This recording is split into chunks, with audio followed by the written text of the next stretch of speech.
kulanti wacan oo wanaagsan daawadayaal kusoo dhawaada wararka ugu waaweyn ee Soomaaliya caalamka qodobadan kugu helan waxaa ka mid noqon doona ciidamada militariga Soomaaliya oo markaasi al-shabaab kala wareegay deegaan muhiim ah oo ka tirsan gobolka Shabeellaha Dhexe waana soo gudbi doonaa deegaankaasi magaciisa iyo halka uu ku yaalo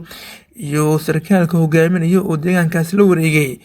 deegaano kale oo ka tirsan gobolka Shabeellaha Dhexe oo Ruusi ugu dambeeyay ka socda waxaase ka yaabinaya dhinaca kale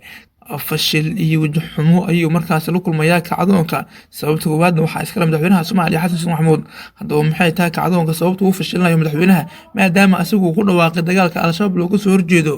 waxaa kaloo daawo doontaan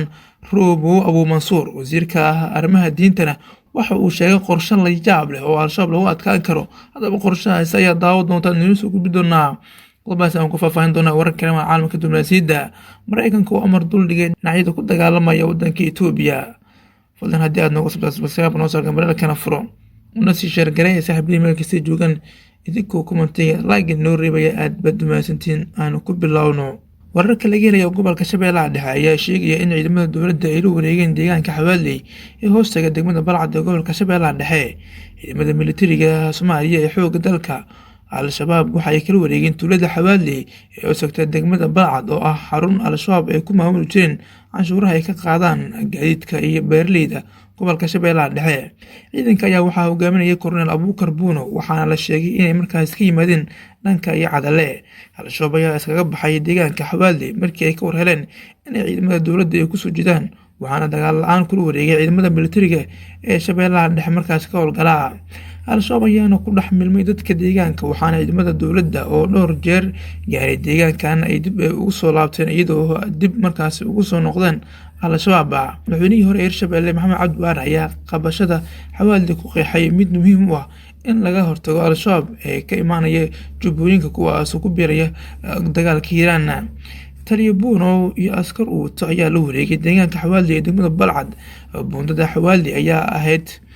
meel muhiim ah oo iskaga kala gooshi jireen shabaabka Jubbaland ilaa Hiiraan waana horumar wanaagsan oo weyn haysashada aaga waa muhiim ayuu yiri Maxamed Cabdi Waare tuulada Xawaaley iyo dhowr tuulooyin kale oo hoos mada magaalada Jowhar ee gobolka Shabeellaha Dhexe ayaa muhiim u ah al-shabaab ayadoo al-shabaab markaas ay haystaan tuulooyin kale oo markaasi isla Shabeellaha Dhexe ka tirsanaa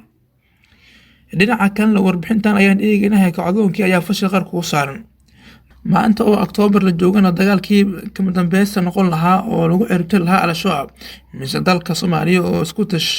isku tashaday oo tusi lahaa adduun weynaha arrin ugub ah oo ah in markaa waddan sabool ah oo cunaqabateen hub ay saaran tahay oo dagaal aan soo noqosho lahayn ku qaaday ururka al-shabaab oo xubin weyn ka alqaacida guushiisa lama gaarina dagaalkaas wuxuu joogaa in calankiisa oo si geesinimo u sida gobolka Hiiraan oo qura kuna taagan yahay wacadka uu qaaday dadweynihiisii iyo palantii beelihii kale oo iyaguna markaas wacadka ku qaaday in ay taakuleynayaan kuna dayanayaan waxa ay maanta ay ka yihiin dagaalka daawadayaal dhaliil mudan ah madaxweynaha Soomaaliya Xasan Sheekh Maxamuud wuxuu iclaamiyay dagaal markuu ka soo noqday safarkiisii ugu horreeyay dalka Turkiga inay jirto hal wado oo qura oo markaas lagu wajihi karo al-shabaab taasoo ah qori caaradiisa isagoo diyaariyay qorshe ebyan ayuu misna dhowr jeer ku celceliyay in xukuumaddiisa uusan ka qaadanin muddo ka badan hal sano sida muuqata hadalka madaxweynaha waxaa dhab u qaadatay al-shabaab oo hub aruursi iyo tabaabasho ku dhaqaaqay kalana soo degay xardheero oo gacanta ugu jirtay September 3 ilaa 2022 doonayay in hub kale ay sii qaataan muddo dheer kadib waxaa la arkayaa in madaxweyne Xasan Sheekh Maxamuud cidda uu ka soo jeedo beeshiisa ay imika ay sameysay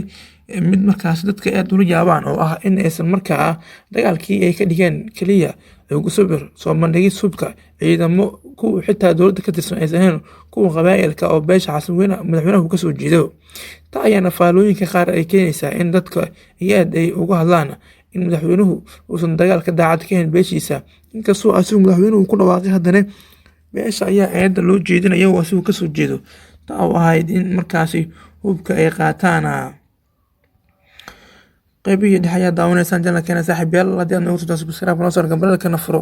una sii share gareey saaxiibadii meel kasta joogaan idinkoo commentiga like noo reebay aad baad u mahadsantihiin markana qorshe la yaab leh ayuu keenay wasiirka arrimaha diinta Mukhtaar Robow al-shabaabkii hore.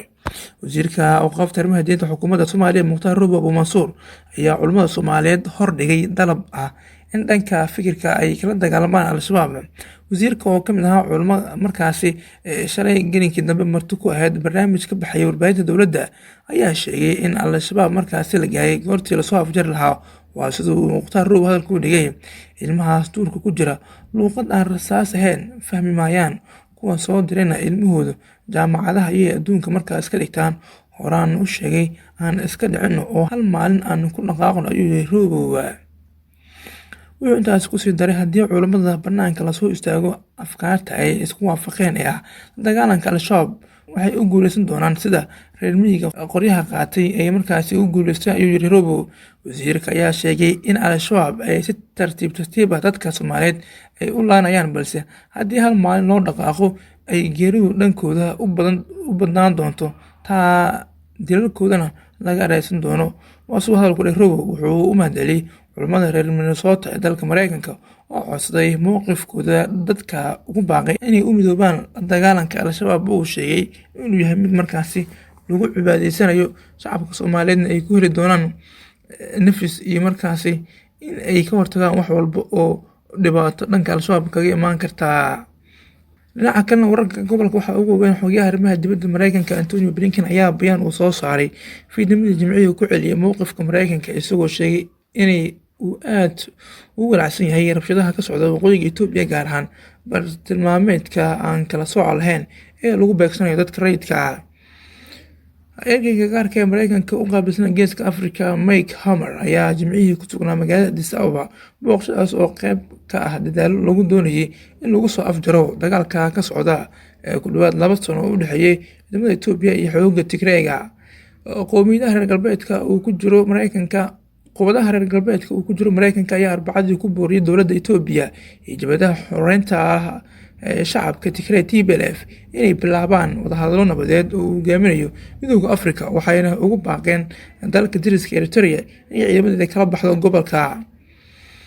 goobta dagaalka uu ka socdo. Hammer ayaa wadahadal kula yeeshay Addis Ababa wasaare ku-xigeenka ahna wasiirka arrimaha dibadda Demek Mekron, kaas oo dib u xaqiijiyay sida ay dowladda uga go'antay in si nabad ah lagu xalliyo colaadda ka aloonsan waqooyiga dalka. iyo wasaaradda arrimaha dibadda Itoobiya kusoo qortay boggeeda Twitter-ka. arrimahan oo idin ayaa ku soo aaday xilli dagaalada u dhexeeya Itoobiya iyo sidoo kaleete jabhada TPLF ee cirka isku shireynayaan, waxaana madaxweynaha waddankaasi Mareykanka Joe Biden uu sheegay in muhiim ay tahay in Itoobiya ay qaato wadahadalka. wararkii waaweyn ee Soomaaliya caalamka ka soo